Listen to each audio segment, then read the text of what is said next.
নমস্কার, সবাই জানাই ভোগালী বিহুর শুভেচ্ছা। সবাই বিহুর পিঠা যা জোগাড় করা হয়েছে সঙ্গে আমিও পিঠা বানাবো রাত্রেবেলাতে। সকালবেলা চা খাওয়ার জন্য পিঠা 2টা বানাই নিলাম।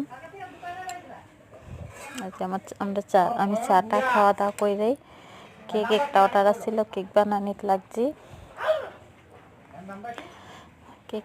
কেকটা 2টার দিকে ডেলিভারি দিতে লাগবো, তাই 13 তারিখে আমি চাটা খাওয়া দাওয়া করে চাটা খাইয়েই কেক বানানিতে লাগলাম। তার মধ্যে দিয়ে রান্না করাও করতেছি। একদিকে কেকও বানাইতেছি, একদিকে একটা করে এদিকে ভাত বসাইলাম, ডাল বসাইলাম, রান্না করাও করতেছি। তারপরে রাত্রে বানামো, আজকে তো বিহু, রাত্রে বানামো পিঠা।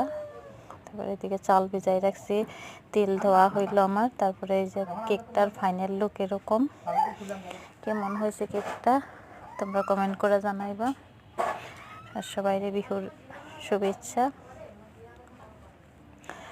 রাত্রিবেলা পিঠা বানাবো।